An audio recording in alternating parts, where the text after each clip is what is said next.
Hello everyone! Hello grade 6! I am Teacher Mary Ann and welcome to our math class. In today's video, we will be discussing the third topic of our quarter 2, week 3 in our activity sheets, finding the percentage. Now, let's have a quick review on the previous topic that you have. First is on how to change percent to decimal.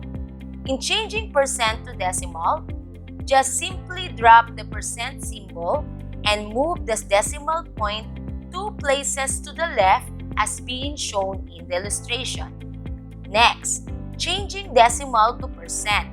In changing decimal to percent, move the decimal point 2 places to the right and use the percent symbol.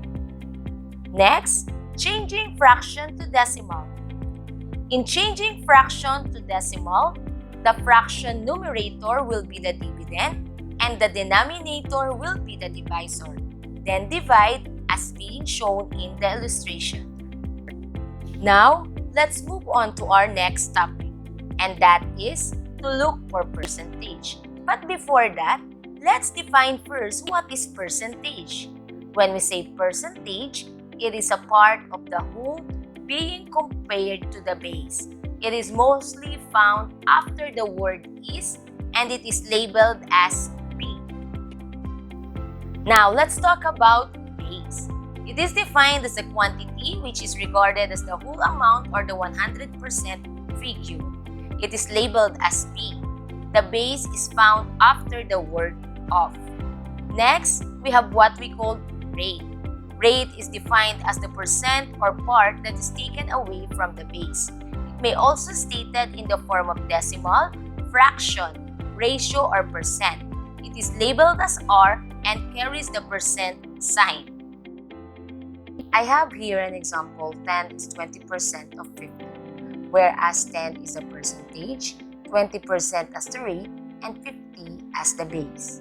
Now, for us to go deeper, let's try another set of problem which is 15% of 80 pesos is what number? Whereas 15% as the rate and 80 pesos as the base. To solve for it, let's try the 3 ways in finding the percentage. The first one is by means of changing the rate to decimals. First is by means of converting 15% to decimals by means of moving 2 decimal places going to the left. So we have 0.15 or 15 hundredths. Next, we have to multiply it to 80. After multiplying, we're able to find the answer, which is 12. Therefore, 15% of 80 pesos is 12 pesos. Second method is by means of changing the rate to fraction. First, convert 15% to fraction, so it is 15 over 100 as shown in the illustration, followed by having the equation 15 over 100 times 80 pesos. For this, we just have to multiply 15 to 80 pesos.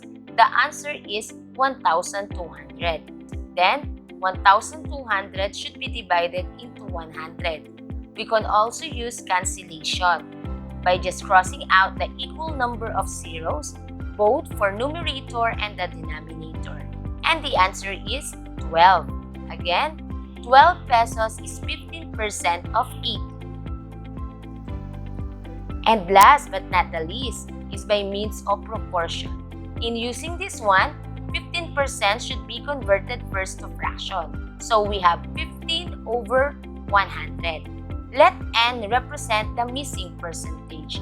Then, we have to multiply 15 to 80 pesos and the answer is 1,200. So the equation will be 1,200 over 100. For this, we have to divide 1,200 to 100 and the answer is 12 pesos. Therefore, 15% of 80 pesos is 12 pesos. I am pretty sure at this point of time, guys, you are now ready to answer the activity for these lessons. You now have a clear understanding of the topic as well. Thank you for listening and watching. This ends your learning session for quarter 2, week 3. Third competency of your activity sheet. I hope you enjoyed the learning session with me. Goodbye! Before that, I just want to leave a simple quote for you guys. Education is the passport to the future, for tomorrow belongs to those who prepare for it today, by Malcolm X. Thank you and have a nice day.